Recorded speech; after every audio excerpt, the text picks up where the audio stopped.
Hello, this is Dr. Garrett Castleberry, Associate Professor and Program Director of Communication, Media, and Ethics at Mid-America Christian University.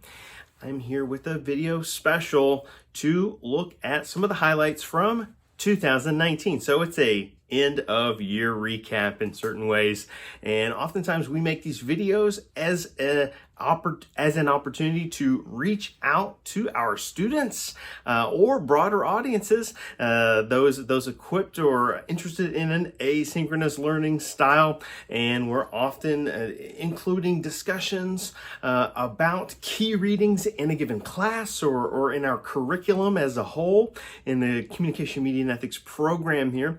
But not very often do we turn the lens back at ourselves and do a kind of self reflection or self-assessment. And so one of the things that I thought would be interesting for an end of year assessment is to look at some of the works I've been involved in that span not only the communication discipline, but other areas of interest, including media studies and several related fields. And when we talk about related fields, it brings to mind the term interdisciplinary. And so one of the benefits, one of the great strengths of the humanities is that opportunity to bring together similarities or even differences that have connections, that make connections. And as a communication scholar, as someone in the communication field, our duty is to make those connections. That's how we help create opportunity and grow knowledge together. So I'm going to look at some of the highlights of 2019. It was an exciting year that I saw a number of projects of varying lengths come to fruition in a certain way. And by no means does it mean this is the end of the road for some of these ideas. In fact, many of them will move on to hopefully inspire other ideas or come together as a part of something else. But I want to look at specifically some of the research that I've been a part of or involved in and make some of those key highlights for us. A lot of times we come on creating content, producing videos, and we're in that business of the educational side, the teaching side. Well, of course, research is teaching too, because this is that act of putting together longer ideas, kind of diving after rigorous questions and hoping to expand knowledge and also join a part of other conversations in progress. And that's what makes it such an exciting and important aspect of higher education. And so I might as well start with the oldest project, all right? And when I say old, this project by no means was written in 2019. We just benefited from it releasing in 2019. This project dates back quite early into my own PhD program, all right? So ideas and drafts and roundtables were happening as far back as 2000, I want to say 2012, but possibly earlier. I'm thinking 2011, all right? But this was a nice piece that came out in the journal Memory Studies. You see what I did there? A little bias coming out. But this piece, it was a part of Memory Studies, and it was definitely spearheaded by a memory studies scholar that I got to know at the University of Oklahoma, Dr. Jill Eady, all right? And so Jill Eady, this is a project she shepherded, but also saw where my ideas, my interest areas, my knowledge bases could contribute to the project. And I'm so glad that she kind of co-created and facilitated that opportunity. And here it is paying off all these years later. But the title of this piece talk about the zeitgeist of the times. We're in a year where something like, umpteen of the top 20, 25 films are superhero films. Here's something about digging at, critiquing, questioning the nature of the superhero genre. And the title of this essay is The Political Economy of Global Memory, Shared Memory of Global Conflict in Captain America, the first Avenger. Oh, all right. So that's way back in time in the Marvel wellhouse, phase 1 for you insiders. And this is a piece looking at and kind of questioning the nature of the antagonists in that film and how they help or hinder our understanding of history by reshaping certain characteristics. And certainly it was kind of tapping into an important thread, because we saw numerous, points of interest in that genre. It continues to be this boon of opportunity for the industry. But there was a chance to look at it in terms of an important area of research, public memory, something scholars are into.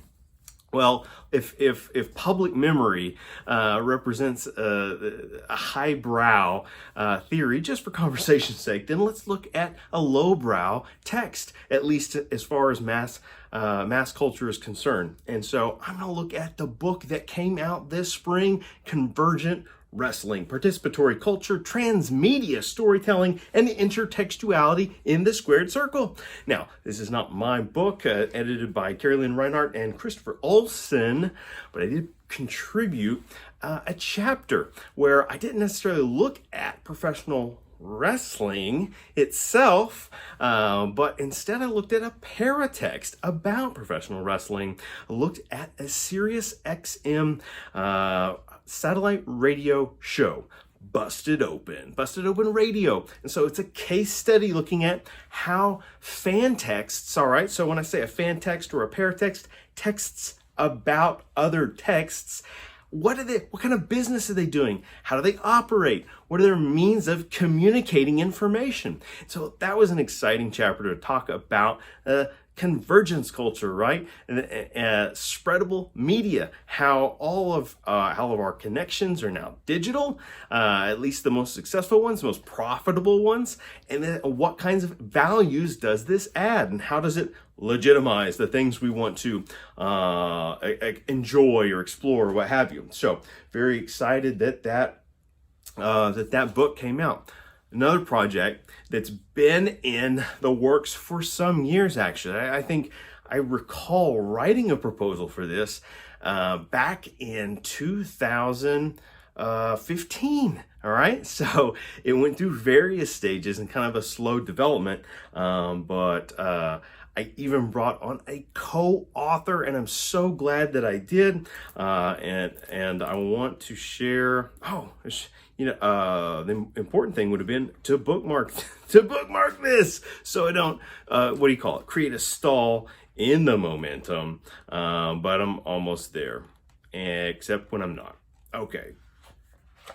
Anyway, I have a chapter that I co-authored with Scott McMurray, the chair of the School of Business here at MacU, that appears in the Political Mel Brooks. All right. And so Mel Brooks, for those who don't know, filmmaker, author, all right, and most notably known as a satirist, all right, so creating satire, often satirical looks at the film industry. So someone adept at creating metatexts, texts that speak to other texts, right? And our contribution, found it finally, no good at stalling, is chapter 6 entitled Spaceballs, as Mel Brooks' parodic prophecy of franchise fascism. Ooh, that sounds alienating to a reader that's not familiar with that kind of stuff, but that's okay. One of the things we're working out here, we're diving in, performing a close read of Mel Brooks' classic satire, Spaceballs, a parody of Star Wars. And one of the conversations that grew out of our criticisms was identifying this critique of Hollywood blockbusters. And this is where we came about this term, franchise fascism. So coining terms, right? Creating hopefully helpful words and word phrases that add to our understanding to help empower us as critical evaluators of media. It's important to be a healthy, constructive, critical consumer of media rather than a passive consumer, which so many of us do. And of course, there's nothing wrong with a little winding down. We all need that, need to recharge the batteries, what have you. But sometimes it's important to know how to question media, to know how to pull it apart, to deconstruct it, as Derrida and others would say. And so this chapter helps expand that language. In fact, it lit such an urgency of ideas at a time when the Star Wars franchise is once again exploding in popular culture, but exploding in diverse directions, that it spawned new ideas. All right, and that's where the most recent item to come across my email, my desk, the interwebs, is this essay that is now officially available in an open access format. So you can get it. You don't have to pay for it. How wonderful. Wunderbar. And the title of this essay is From Dark Helmet to Kylo Ren, charting the tragic trajectory of fascistic fans and franchise fascism. And so this essay was produced from start to finish in the year 2019 for the journal Unbound, which is a journal of digital scholarship. All right, so very, very clear there.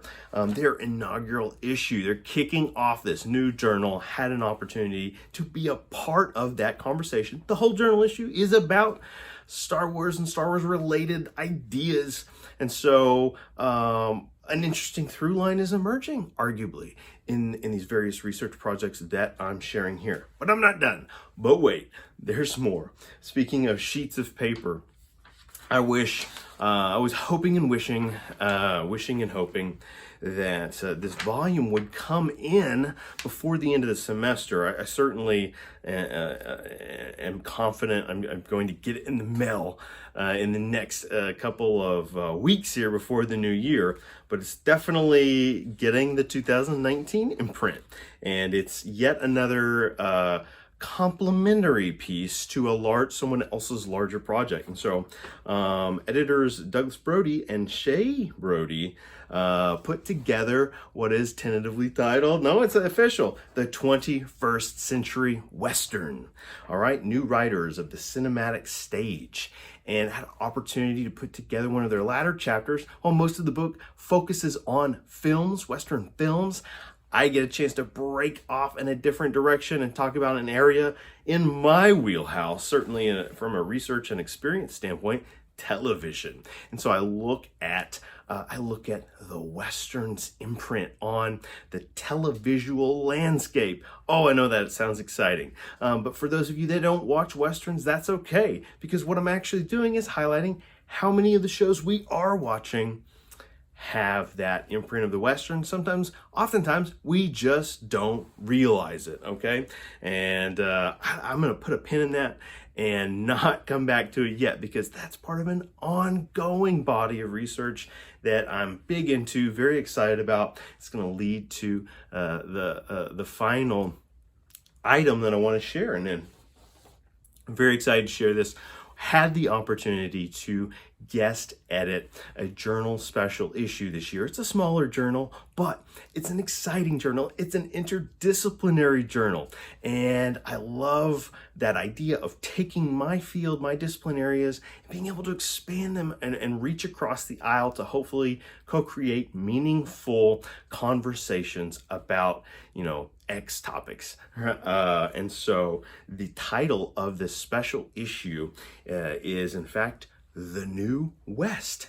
And it was a part of the Ink and Letters volume 8, and so very excited to be a part of Ink and Letters with this special issue. And as editor, kind of got to oversee that creative process, solicit or invite a number of premier scholars to write toward our interest area, and then help put together even some interviews, book reviews, and so on, to help draw together this theme, this topic of the New West. And so it's a little bit of a cheat move here. I had we'll call it two contributions, well, more than two contributions, but two essays in this journal, because I wrote the introduction, had to set up what we were doing, what we hope to accomplish for everyone, as well as the essay that I was interested in. And like so many of our other projects, it was about, of course, popular culture, because I see popular culture as that universal language that allows us to communicate educational ideas, theories, and methods to a broader audience, right? To a hungry learning audience, as well as other scholars. It's good to have those kinds of conversations. And I didn't intentionally dress up like the cover of the book. I feel like this is matchy, right? But extremely excited. This isn't. I have one issue that has the cover autograph, not by me, of course, but by the cover artist Lucas Simmons. Amazing work. Gave me goosebumps the first time I saw it. So it's a very visually driven journal, and that's exciting. I like it a lot, in fact. But this was a banner year. This was an enormous opportunity. The sum total, if we break it all down, I'm not even sure, right, what the right numerical category is, but we saw here a body of work that came out in 2019, something to be proud about, something to be able to share, to be able to talk about with others, to start important conversations, hopefully. But that is a look at where my research has been going in recent years, and I'm excited about another number of projects that I've been working on in 2019, but they're not there yet. They're not close to, or they're still coming along, right? And hopefully in 2020 there will be an opportune time to share those scholarly ideas and talk about that research. So thank you all for listening to what is essentially at this point a mini lecture of a video as we dive into research interests and self-report on our progress in the Communication, Media, and Ethics program at MacU. Thank you for listening.